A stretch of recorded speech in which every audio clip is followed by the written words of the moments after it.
ଏକ ସୁନ୍ଦର ସନ୍ଧ୍ୟା। ଯମୁନା ନଦୀ କୂଳରେ କଦମ୍ବ ବୃକ୍ଷ ତଳେ ଭଗବାନ ଶ୍ରୀକୃଷ୍ଣ ବଂଶୀ ବଜାଉଥିଲେ। ତାଙ୍କର ମଧୁର ସ୍ୱରରେ ସମଗ୍ର ପରିବେଶ ମୋହିତ ହୋଇଯାଉଥିଲା। ସେତିକିରେ ତାଙ୍କର ଜଣେ ପ୍ରିୟ ଭକ୍ତ ଅଚ୍ୟୁତାନନ୍ଦ ହାତ ଯୋଡ଼ି ପ୍ରଭୁଙ୍କ ସମ୍ମୁଖରେ ଉପସ୍ଥିତ ହେଲେ। ଅଚ୍ୟୁତାନନ୍ଦ ବିନମ୍ରତାର ସହ ପଚାରିଲେ କି, ହେ ମାଧବ, ମୋ ମନରେ ଏକ ପ୍ରଶ୍ନ ଉଠୁଛି।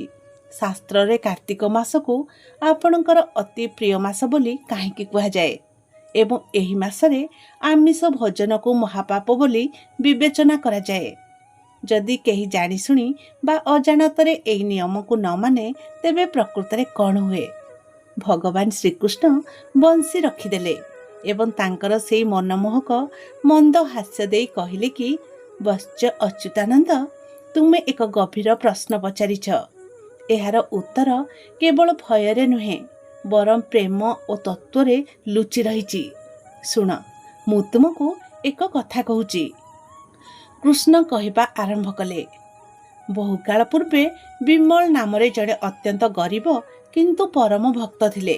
ସେ କାର୍ତ୍ତିକ ମାସ ଆସିଲେ ନିଷ୍ଠାର ସହ ପ୍ରତିଦିନ ବ୍ରହ୍ମ ମୁହୂର୍ତ୍ତରେ ସ୍ନାନ କରି ତୁଳସୀ ପୂଜା କରି କେବଳ ଅରୁଆ ଅନ୍ନ ଓ ହବିଷ ଡାଲମା ଖାଇ ମୋର ନାମ ଜପ କରୁଥିଲେ। ତାଙ୍କର ମନରେ କେବଳ ଶ୍ରଦ୍ଧା ଆଉ ସମର୍ପଣର ଭାବନା ଥିଲା। ସେହି ନଗରରେ ରତ୍ନାକର ନାମରେ ଜଣେ ଧନୀ ବଣିକ ଥିଲେ। ସେ ଲୋକ ଦେଖାଣିଆ ଭାବେ କାର୍ତ୍ତିକ ବ୍ରତ ପାଳନ କରୁଥିଲେ। ସେ ବାହାରେ ସମସ୍ତଙ୍କୁ ଦେଖାଇବା ପାଇଁ ନିରାମିଷ ଖାଉଥିଲେ, କିନ୍ତୁ ତାଙ୍କ ମନ ସର୍ବଦା ସୁସ୍ୱାଦୁ ଆମିଷ ଖାଦ୍ୟ ପାଇଁ ଲାଳାୟିତ ରହୁଥିଲା। ଦିନେ ରାତିରେ ନିଜର ଲାଳସାକୁ ସମ୍ଭାଳି ନ ପାରି ସେ ଲୁଚି ଲୁଚି ମାଂସ ଭୋଜନ କଲେ। ସେ ଭାବିଲେ କି, କିଏ ବା ଦେଖୁଛି? ଭଗବାନ କ'ଣ ମୋ ଥାଳି ଭିତରକୁ ଚାହୁଁଛନ୍ତି କି? ବତ୍ସ ଅଚ୍ୟୁତାନନ୍ଦ, କିନ୍ତୁ ମୁଁ ତ ସର୍ବଦା ସମସ୍ତଙ୍କ ହୃଦୟ ଭିତରକୁ ହିଁ ଚାହିଁଥାଏ।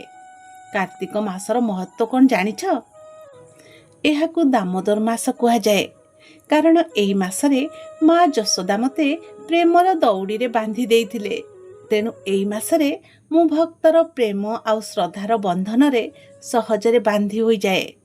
ଆମିଷ ଭୋଜନ ହିଂସାରୁ ସୃଷ୍ଟି।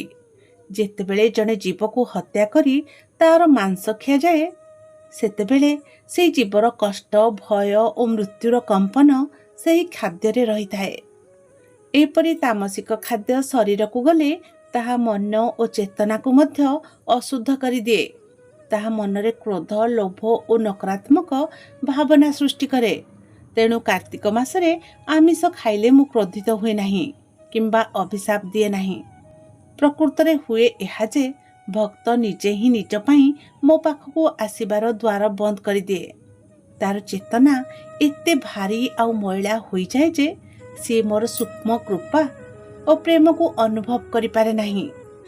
ଯେଉଁ ମାସଟି ଆଧ୍ୟାତ୍ମିକ ଉନ୍ନତି ପାଇଁ ସର୍ବଶ୍ରେଷ୍ଠ ସୁଯୋଗ, ସେ ସେହି ସୁଯୋଗକୁ ହରେଇ ବସେ। ବିମଳଙ୍କ ପରି ଭକ୍ତ ଶୁଦ୍ଧ ସାତ୍ତ୍ୱିକ ଆହାର ଦ୍ୱାରା ନିଜ ମନକୁ ନିର୍ମଳ କରି ସହଜରେ ମୋତେ ପାଇଯାଏ। କିନ୍ତୁ ରତ୍ନାକର ପରି ବ୍ୟକ୍ତି ଲୋଭର ବଶବର୍ତ୍ତୀ ହୋଇ ନିଜର ଚେତନାକୁ ମଳିନ କରିଦିଏ ଏବଂ ମୋର ନିକଟତର ହେବାର ସୁବର୍ଣ୍ଣ ସୁଯୋଗରୁ ବଞ୍ଚିତ ହୁଏ। ଏତିକି କହି ଶ୍ରୀକୃଷ୍ଣ ଚୁପ୍ ହୋଇଗଲେ। ଅଚ୍ୟୁତାନନ୍ଦଙ୍କ ଆଖିରୁ ଲୁହ ଝରି ଆସୁଥିଲା। ସେ ବୁଝି ଯାଇଥିଲେ ଯେ କାର୍ତ୍ତିକ ମାସର ନିୟମ କୌଣସି ଦଣ୍ଡ ପାଇଁ ନୁହେଁ, ବରଂ ଏହା ହେଉଛି ଭଗବାନଙ୍କ କୃପା ଲାଭ କରିବା ପାଇଁ ନିଜକୁ ଶୁଦ୍ଧ ଓ ଯୋଗ୍ୟ କରିବାର ଏକ ପ୍ରେମମୟ ମାର୍ଗ।